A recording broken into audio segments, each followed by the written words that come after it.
আসানসোলের রামপুর চেকপোস্টে জোর করে ট্রাক চালকের থেকে তোলাবাজির অভিযোগে সাসপেন্ড কর্মরত অভিযুক্ত মোটর ভেহিকেল ইন্সপেক্টর।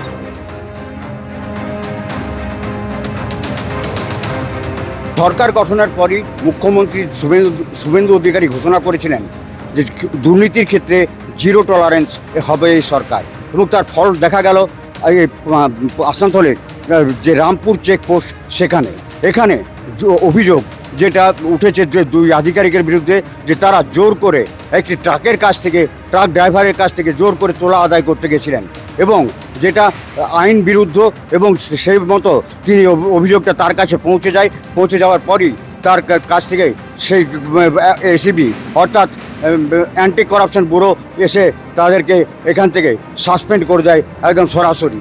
এই ঘটনার পরই কিন্তু ট্রাক চালক এবং ট্রাক যে মালিক তারা সাধুবাদ জানিয়েছেন এই সরকারকে। कैमराय प्रदीप राय साथ कौशिक गाताई, एबीपी आनंद, आसनसोल। अधिकारी लोग देखिए, ये गाड़ी है अंडरलोड है, कंपनी की गाड़ी है, ये ऑल इंडिया परमिट है। पकड़ा सिर्फ इस वजह से है कि इसमें BR नंबर है, ऑल इंडिया परमिट है। ये बोल रहा है बंगाल का माल बंगाल में खाली नहीं होगा, तुम बंगाल का माल कहीं और ले जाके खाली कर सकते हो। बस उस वजह से ये पकड़ा है कल रात को। खाली करना है, सकम्बरी से माल लोड किया कंपनी से, कंपनी का गाड़ी है, एलोगेंट में खाली करना था। ये बगल में ही एलोगेंट है, तो कल रात 1:30 बजे वो पकड़ा है। पैसा डिमांड, मतलब वो पैसा डिमांड के बारे में हम लोग को नहीं बताया, बोला कि जो मालिक है उन मालिक को 10 बजे ऑफिस में बुलाओ। तो ये अंडरलोड गाड़ी है, चालान भी है, लाइसेंस भी है, गाड़ी का सब कुछ ओके है, फिर भी वो रोक के रखा है कि मालिक को बुलाओ। परेशानी तो हम लोग को झेलना पड़ रहा है। 3 दिन से फंसे हैं, डंडा टैक्स नहीं था हमारी गाड़ी पर, तो इन्होंने अधिकारी ने गाड़ी पकड़ा और पकड़ने के बाद उसको लॉक लगा के चला गया। अब आया है तो उन्होंने लॉक खोला है, अब जाए गाड़ी छुटेगी। डंडा टैक्स की वजह से गाड़ी खड़ी है, जब किसी राज्य में डंडा टैक्स है नहीं तो बंगाल में क्यों है?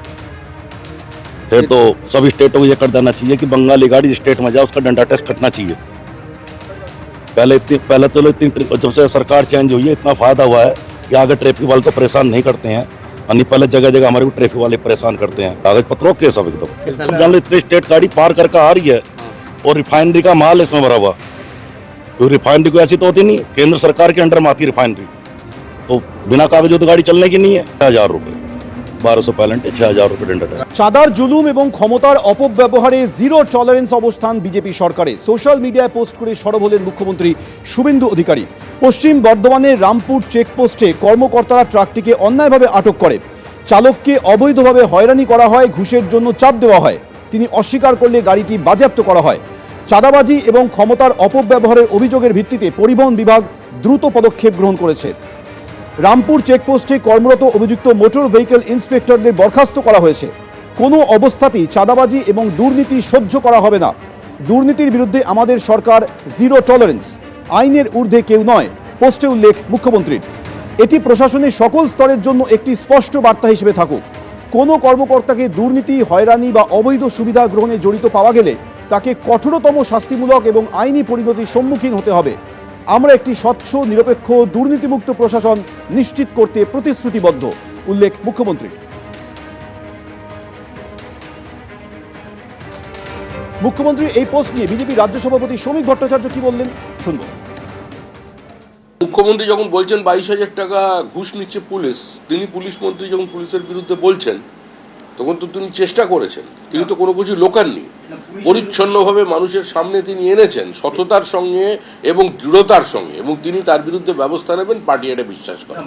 দুর্নীতির ক্ষেত্রে জিরো টলারেন্স, তো সেটা মুখ্যমন্ত্রী বোঝেন এবং তিনি ব্যবস্থা নিচ্ছেন, এবং এই ব্যাপারে পার্টি তাকেই সঙ্গে আছে। তার এসআইআর চলাকালীন জন্ম মৃত্যুর সার্টিফিকেট নিয়ে দুর্নীতির অভিযোগ। এবার থেকে রেজিস্ট্রারের ভূমিকা পালন করবেন না পঞ্চায়েতের প্রধান ও পুরসভার চেয়ারম্যানরা।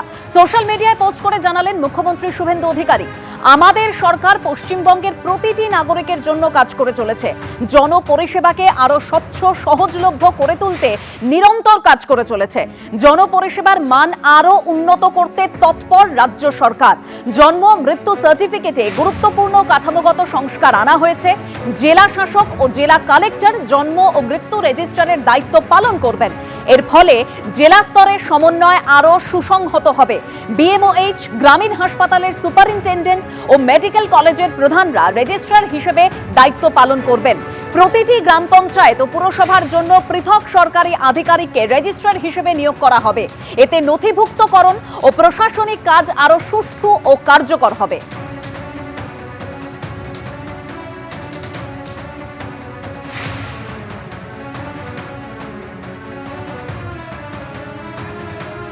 পঞ্চায়েত স্তরে দুর্নীতি রুখতেও নিয়ম বদলানোর পথে হাঁটতে চলেছে রাজ্য সরকার। কাল বিধানসভায় পেশ পঞ্চায়েত সংশোধনী বিল। প্রান্তিক মানুষ যাতে প্রতারিত অবহেলিত না হয় সেজন্য রাজ্য সরকার সক্রিয় আছে বললেন শ্রমিক ভট্টাচার্য। সরকারের যেটা কাজ সেটা করবে, প্রান্তিক মানুষ যাতে অবহেলিত না হয়, তারা যাতে প্রতারিত না হন, তার জন্য আমাদের রাজ্য সরকার সক্রিয় আছে। পার্টি অবস্থানগতভাবে ক্ষমতা বিকেন্দ্রীকরণের পক্ষে, রাজনৈতিক ক্ষমতাই হোক, প্রশাসনিক ক্ষমতাই হোক বা অর্থনৈতিক ক্ষমতাই হোক, ত্রিস্তর পঞ্চায়েত ব্যবস্থার লক্ষ্য একটাই, সেটা হচ্ছে ক্ষমতার বিকেন্দ্রীকরণ। সেই ক্ষমতা যদি কারোর কাছে কুক্ষিগত হয়ে যায়, তাহলে সার্বিকভাবে গান্ধীজির স্বপ্ন বা পঞ্চায়েত ব্যবস্থার স্বপ্ন বা রাজীব গান্ধী যেটাকে আইন করেছিলেন, কোনোটাই প্রাসঙ্গিক থাকতে পারে না। তো সে কারণেই সরকার এই সিদ্ধান্ত নিয়েছে এবং আমরাও এটা চাই। কুণাল ঘোষের বিরুদ্ধে এবার স্বাধিকার ভঙ্গের নোটিশ। পরিষদীয় মন্ত্রী শঙ্কর ঘোষ কালীঘাট তৃণমূলের কুণাল ঘোষের বিরুদ্ধে স্বাধিকার ভঙ্গের নোটিশ এনেছেন। পরপর দুদিন যেভাবে বিধানসভা কক্ষের মধ্যে বাদানুবাদে জড়িয়ে পড়েন কুণাল ঘোষ, এমনকি স্পিকারের সঙ্গেও তার বাদানুবাদ হয়। আর এবার কুণাল ঘোষের বিরুদ্ধে স্বাধিকার ভঙ্গের নোটিশ আনলেন পরিষদীয় মন্ত্রী। Sri Kunal Kumar Ghosh, in my opinion, has thus committed a grave breach of privilege and contempt of the House, as such conduct and behavior of Sri Ghosh are highly irresponsible, reckless, and it deserves severe reprimand for grave breach of privilege and contempt of the House. I am therefore to request you kindly to treat this as a notice of breach of privilege and to take appropriate action in the manner. Thank you. Mamata Bandyopadhyay নেতৃত্বাধীন সর্বভারতীয় তৃণমূল কংগ্রেসের একজন সৈনিক কুণাল ঘোষ কিভাবে ওনাদের মাথা ব্যথার কারণ হয়ে উঠেছে, আমার বলতে না দেয়া, আমার কণ্ঠরোধের চেষ্টা, প্রতিবাদ করলে মার্শাল দিয়ে চ্যাংদোলা করে বার করে দেয়া, কথায় কথায় সমালোচনা, শেষ পর্যন্ত প্রিভিলেজ। মানে ওনারা কি চান? আমার বিধায়ক পদ খারিজ করে দেবেন, নিয়ে নিন। বিধায়ক দাঁড়িয়ে ভোটে জেতা যায়, আমার দেখানো হয়ে গেছে, দেখা হয়ে গেছে। যদি ব্যাকডোর দিয়ে প্রিভিলেজ মোশন দিয়ে আমার কাটতে চান, কেড়ে নিন। কিন্তু আমাকে বলতে দেয়া হচ্ছে না।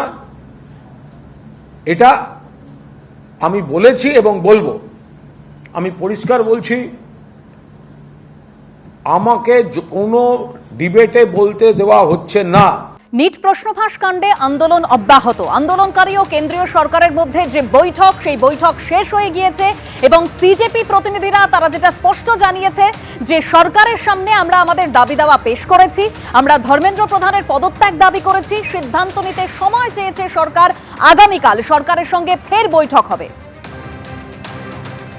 সিজেপির এই প্রোটেস্ট ইতিমধ্যেই অব্যাহত এবং সিজেপির যারা প্রতিনিধিরা তারা বৈঠক শেষ করে বেরিয়ে এসে তারা তাদের দাবি দাওয়া যেভাবে জানিয়েছে সরকারের কাছে, সেই বক্তব্য তারা তুলে ধরেছেন। তারা বলেছেন যে এই নিট পরীক্ষার যে প্রশ্নফাঁস, সেই প্রশ্নফাঁসের জন্য যাদের মৃত্যু হয়েছে তাদেরকে ক্ষতিপূরণ দিতে হবে। এই সমস্ত দাবি দাওয়া তারা আজকে সরকারের কাছে জানিয়েছে। সরকারের তরফ থেকে যেটা বলা হয়েছে যে সময় চাওয়া হয়েছে, তার জন্য আগামীকাল ফের বৈঠক হওয়ার কথা রয়েছে।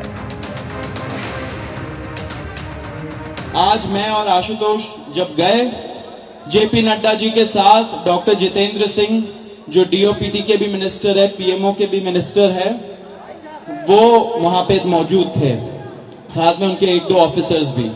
हम लोगों ने बहुत साफ शब्दों में और राइटिंग में उनको बताया हमारे 3 मेन डिमांड्स। नंबर 1 क्या है? सुनाई नहीं दे रहा है? धर्मेंद्र प्रधान इस्तीफा दो। तो नंबर 1 डिमांड जो नॉन नेगोशिएबल है कि या तो धर्मेंद्र प्रधान इस्तीफा दे या तो उनको मंत्रिमंडल से बर्खास्त करे सरकार, नॉन नेगोशिएबल। नंबर 2, 1 करोड़ का मुआवजा सारे फैमिलीज के लिए जिनके बच्चे इस नीट के ब्रोकन करप्ट एजुकेशन सिस्टम के वजह से आत्महत्या करके मर गए। 1 करोड़ का मुआवजा। नंबर 3, जितने हमारे भाई बहन यहाँ पे पीसफुल तरीके से प्रोटेस्ट कर रहे थे एंड जिन्होंने ब्रुटैलिटी सहा पुलिस के वजह से एंड उनके ऊपर एफआईआर दर्ज हुआ, वो सारे एफआईआर विड्रॉ किए जाए। किसी के ऊपर एफआईआर नहीं होना चाहिए, अगर हुआ है तो वो सारे एफआईआर विड्रॉ हो एंड सरकार एक सॉवरेन गारंटी दे हमें लिखित में कि फ्यूचर में भी किसी को टारगेट नहीं किया जाएगा।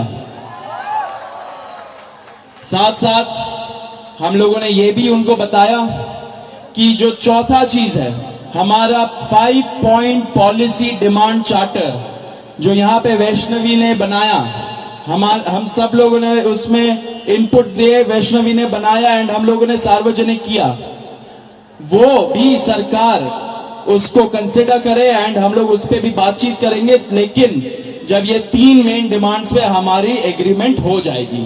रिक्वेस्ट मेरी रहेगी नरेंद्र मोदी जी से, इस्तीफा ले लीजिए सर, धर्मेंद्र प्रधान का इस्तीफा ले लीजिए। अगर आप धर्मेंद्र प्रधान का इस्तीफा नहीं लेंगे तो ये जो देश भर में युवा सड़कों पर उतरे हैं ना, वो आपका इस्तीफा मांगना शुरू कर देंगे फिर। तो स्टूडेंट्स की भी भलाई इसी में है कि धर्मेंद्र प्रधान का इस्तीफा हो जाना चाहिए, और स्टूडेंट्स से ज्यादा भलाई नरेंद्र मोदी की है कि धर्मेंद्र प्रधान का इस्तीफा हो जाना चाहिए। নিট প্রশ্নবাস কাণ্ডে আন্দোলনকারী এবং সরকারের মধ্যে বৈঠক কিছুক্ষণ আগেই শেষ হয়েছে। সিজেপির প্রতিনিধিরা দাবি করেছেন যে সরকার তাদের কয়েকটি দাবি মেনে নিয়েছেন। যে 5টি পয়েন্ট সম্বলিত দাবি নিয়ে আজ তারা সরকারের সঙ্গে কথা বলেছেন, তার মধ্যে অন্তত 2টি দাবি সরকার মেনে নিয়েছে বলে সিজেপির প্রতিনিধিরা দাবি করেছেন। এগুলির মধ্যে অন্যতম প্রধান হলো কেন্দ্রীয় শিক্ষামন্ত্রী পদত্যাগ করতে হবে। সেই সংক্রান্ত বিষয়ে সিদ্ধান্ত নিতে সরকার সময় চেয়েছে বলে দাবি করেছেন সিজেপির প্রতিনিধিরা। আগামীকাল ফের তাদের বৈঠকে ডাকা হয়েছে বলে তারা দাবি করেছেন। आंदोलनकारी लोगों के विषयों पर चर्चा करने के लिए यहाँ आए थे। लगभग 2 घंटे बातचीत चली। सरकार की ओर से मैं और मेरे साथ भारत सरकार के मंत्री जितेंद्र सिंह जी बातचीत में शामिल हुए। उनकी बातें हमने सुनी, बातें सौहार्दपूर्ण वातावरण में हुई और कई दृष्टि से उन सारी बातों पर हर तरीके से चर्चा हुई। उनकी मुख्यतः 3 डिमांड थी और 5 सुधार के दृष्टि से परीक्षा में सुझाव नहीं। हमने उनको कहा है कि हम कल आपके साथ दोपहर बाद मिलेंगे और फिर हम अपने जो चर्चा आगे होगी वो आपको बताएंगे। এই নিট প্রশ্নফাঁস কাণ্ডের প্রতিবাদে আন্দোলন চলছে দেশ জুড়ে, যার আজ এবার কলকাতাতেও শিয়ালদা থেকে ধর্মতলা পর্যন্ত মিছিল বামপন্থী ছাত্র সংগঠনের। মিছিল কলকাতাতেও সেই মিছিল এগিয়ে চলেছে, যে ছবি আপনারা দেখতে পাচ্ছেন, অর্থাৎ নিট প্রশ্নফাঁস কাণ্ডের যে প্রতিবাদ আন্দোলন তার আজ কলকাতাতেও।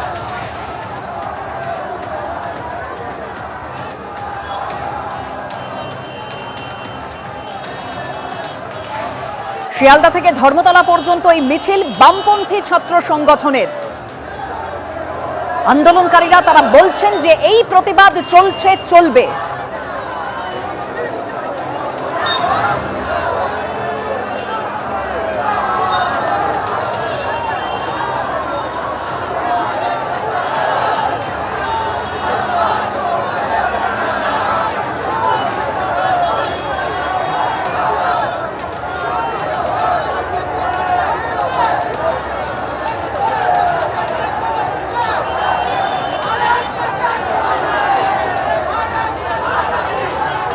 একদিকে যে ছবি দেখতে পাচ্ছেন বৈঠকের ছবি, আজকে যে কেন্দ্রীয় সরকারের সঙ্গে বৈঠক হয় সিজেপি প্রতিনিধিদের, এবং যেখানে সরকারের তরফে যেটা সিদ্ধান্ত নেওয়ার জন্য সময় চাওয়া হয়েছে, কারণ সিজেপির প্রতিনিধিরা তারা যেটা স্পষ্ট জানিয়ে দিয়েছেন কেন্দ্রীয় শিক্ষামন্ত্রী ধর্মেন্দ্র প্রধানের পদত্যাগ তারা দাবি করেছেন এবং সেটা নন নেগোশিয়েবল, এবং সেটা নিয়ে সরকার বলেছে তারা সিদ্ধান্ত নিতে সময় চেয়েছে এবং তার জন্য আগামীকাল ফের বৈঠক রয়েছে।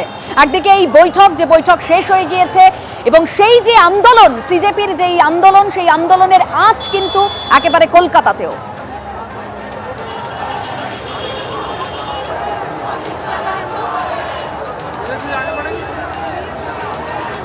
একদিকে নয়াদিল্লিতে যে প্রতিবাদ, শান্তিপূর্ণভাবে প্রতিবাদ করছেন তারা, যে দাবি তারা বারবার করে করছেন যাতে যাদের বিরুদ্ধে এফআইআর হয়েছে যাতে সেই এফআইআর তুলে নেওয়া হয়, এই আজকের বৈঠকে তারা এই দাবি জানিয়েছেন, অর্থাৎ সিজেপির প্রতিনিধিরা জানিয়েছেন। আর সেই আন্দোলনের আজ কলকাতাতেও। দুটো ছবি রেখেছি আপনাদের সামনে। पीसफुल प्रोटेस्ट की है जिसके कारण पेपर लीक हो रहा है, उसको सैक किया जाए। दूसरी मांग कि ये जो हमारे फ्यूचर पे गोली चलाए हैं, लाठी मारे हैं, उन पर कार्रवाई होनी चाहिए। और तीसरी मांग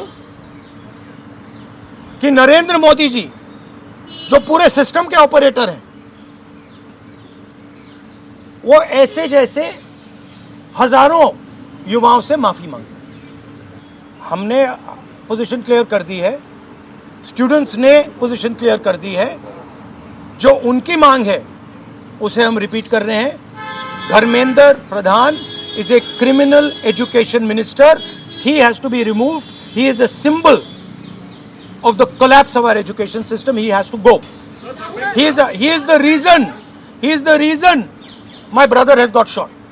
He is the reason thousands of people are outside. He has to go. आज भी राहुल गांधी जी खुद सदन में थे तो हमने कहा कि आप बहस तुरंत शुरू कराइए। अब तो कांग्रेस पार्टी ने दिखा दिया कि वो बहस में इंटरेस्ट नहीं है एक्चुअली।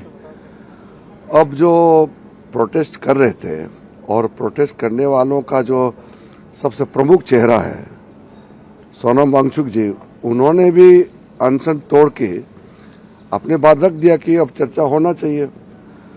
मेरे ख्याल से अब इसको राजनीतिकरण करके फायदा नहीं है। हम लोगों को ठोस कदम कैसे उठाना चाहिए छात्रों का भविष्य के लिए, इस पे ध्यान देना चाहिए। जब वो अपना बात रखेंगे चर्चा के दौरान तो अपने मांगे भी वही रख सकते हैं। वो मांगे पहले रखेंगे और चर्चा नहीं होने देंगे, कोई तो बात नहीं हुआ ना। एबीपी आनंद एगिए थाके एगिए राखे।